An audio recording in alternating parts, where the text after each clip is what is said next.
ندخل راح نتم نزول في الأول. البون عددت لي من سلام. الدور اللي ديك Bonjour à toutes et à البون برا tous. توجوا البون دونك راه Avant هذيك de الروح commencer تلقى الناس ce rappel historique, j'aimerais revenir sur un hommage aux manifestantes et à ces manifestants algériens tués, disparus, battus et malmenés lors de cette marche qui s'était déroulée le mardi 17 octobre 1961 à Paris, à travers un court texte du plus grand Algérien, à mon avis, de tous les temps, Kateb Yassine, qu'il a sobrement intitulé « Dans la gueule du loup ». Peuple français, tu as tout vu. Oui, tout vu de tes propres yeux. Tu as vu notre sang couler. Tu as vu la police assommer les manifestants et les jeter dans la Seine. La Seine rougissante n'a jamais cessé, les jours suivants, de vomir à la face du peuple de la commune ces corps martyrisés qui rappelaient aux Parisiens leur propre révolution, leur propre résistance. Peuple français, tu as tout vu, oui, tout vu de tes propres yeux, et maintenant, vas-tu parler? Vas-tu te taire? Chers amis, nous voici donc dans cet hommage de la Seine, de la Charente, pardon, à la Seine, un hommage pour nos enfants. Chers amis, il y a 60 ans jour pour jour, des femmes, des hommes, des jeunes et des moins jeunes étaient sortis dans la rue, bravant un injuste couvre-feu imposé parce qu'ils étaient FMA, Français musulmans algériens. Beaucoup l'ont payé de leur vie. Il y a 60 ans, jour pour jour, la force a tué des innocentes et des innocents qui marchaient uniquement pour leur pays, qui, alors, n'allaient pas tarder à sortir enfin de cette longue nuit coloniale tombée en 1830. 60 ans, cela peut paraître déjà ancien, mais 60 ans pour ce genre d'événement reste trop récent pour tomber, non pas aux oubliettes, mais à des archives classées, alors que rien n'est classé du tout. Il est plus que temps ici de poursuivre cet hommage, ne plus que pour nos enfants, nos petits-enfants. Et c'est ce que je vais faire ici, en notre nom à toutes et tous, et au nom du collectif Debout l'Algérie. D'abord les faits. Nous sommes donc en 1961. La guerre de libération, appelée ici guerre d'Algérie, appelée sobrement à l'époque événement d'Algérie, je mets bien des guillemets, bat encore son plein. En France, elle a fait chuter un régime politique, la 4ème République, et ramené au pouvoir un certain Charles de Gaulle qui a procédé à un changement de régime, celui-là même sous lequel nous vivons ici actuellement, la 5ème République. En Algérie, elle a déjà causé des centaines de milliers de morts, majoritairement nord-africains, mais aussi européens, dont beaucoup sont morts pour cette Algérie qu'ils chérissaient plus que tout.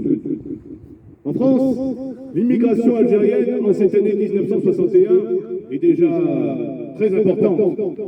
Elle remonte au siècle dernier et s'est amplifiée après la Seconde Guerre mondiale à tel point qu'elle est estimée à cette année 1961 un peu plus de 300 000 âmes selon l'INSEE.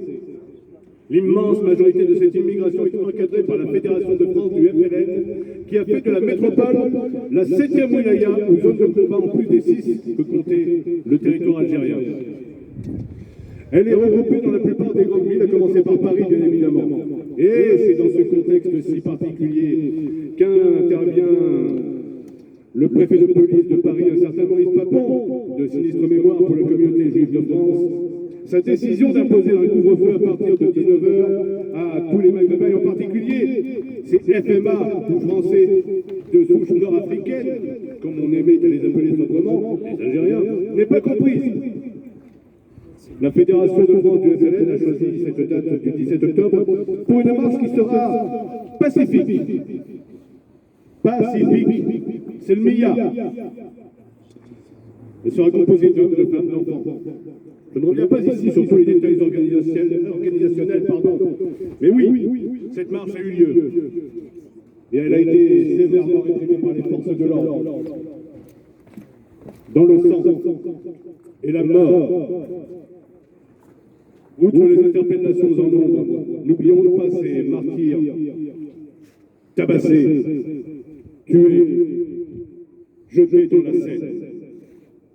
Beaucoup ne savaient pas nager. Chers amis, ici à Angoulême, sur un autre fleuve, la Charente, des Algériennes et des Algériens sont réunis. Des Françaises et des Français sont réunis, main dans la main, pour dénoncer l'horreur. Réunis main dans la main pour dire non à l'oubli. Réunis main dans la main pour dire non à l'impunité. Certes, des efforts ont été faits en vue d'une reconnaissance pleine et entière de ce qu'il faut appeler un massacre. Car il s'agit bien ici d'un massacre commis au nom de la République. Et c'est ici que la République se doit intervenir, non pas en évoquant, comme l'a fait le président de la République hier, des crimes impardonnables, mais bien des crimes d'État.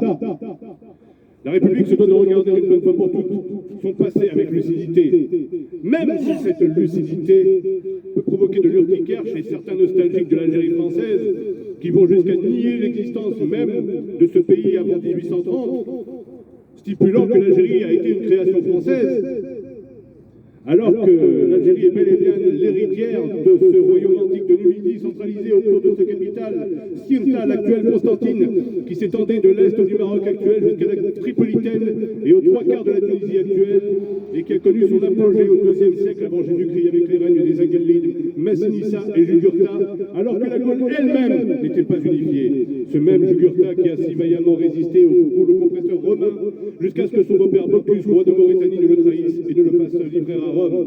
Ce même Jugurtha qui préfigure les vaillantes moudjahidettes et les vaillants moudjahidines, dont certaines et certains, je le redis, étaient de souche européenne et sont morts pour l'Algérie.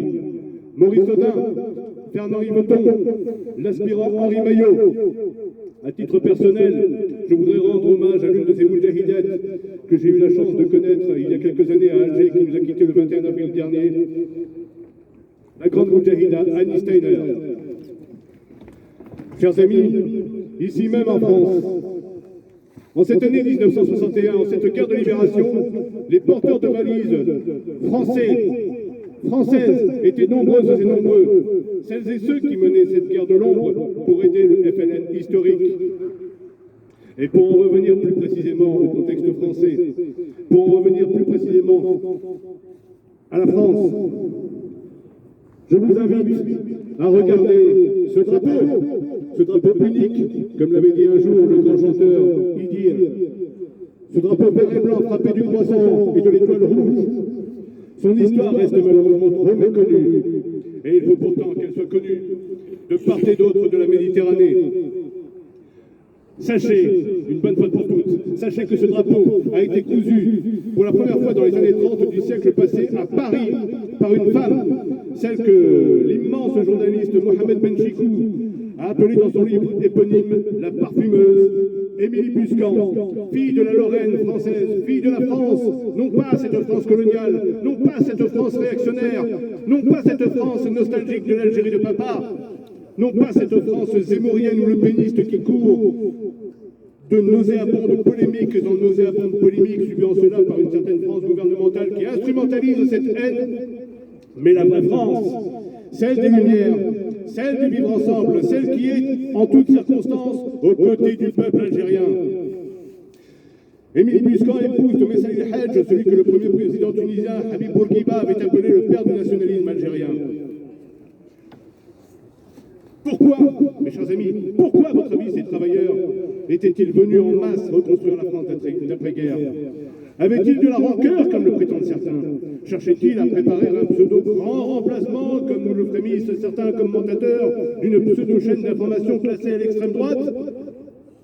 De même, de l'autre côté de la Méditerranée, il y en a qui font de la surenchère à travers une forme de révisionnisme institutionnalisé, pour ne pas dire du négationnisme pur et dur, à propos de l'histoire et du caractère originel de l'Algérie. Il s'agit de politiques comme de religieux qui, visiblement, pour ces derniers, ont oublié que certains de leurs prédécesseurs des années 30, 40 ou même 50 avaient tourné le dos au mouvement national. Face à la montée des périls, et en particulier du racisme ici en France, appelons à l'union et à la fraternité des deux peuples, algériens et français, qui ont tous deux souffert des affres de l'histoire.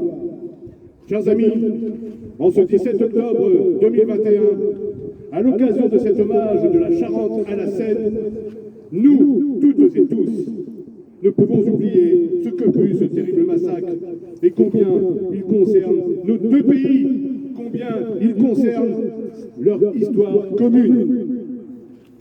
À tout jamais, l'Algérie et la France sont liées, ne fût-ce que par la langue, cette langue française, putain de guerre, comme le disait si bien l'immense écrivain Kateb Yassine. L'Algérie et la France sont liées par leurs deux peuples, sont liés par l'histoire. À Paris, comme ailleurs en France et ici même à Angoulême, le collectif de l'Algérie, acteur incontournable du RIAC en France, œuvre pour ce devoir de mémoire afin qu'il soit fait et cousu avec sérénité entre Algériens et Français. Faisons tout pour décrisper certaines passions qui n'iront certainement pas dans l'intérêt des deux peuples liés par l'histoire commune comme par la géographie. Joignons toutes et tous nos voix pour dire tout simplement non à l'oubli, non à la haine, oui au vivre ensemble, oui à un avenir commun de fraternité, gloire à nos martyrs, vive la France et l'Algérie.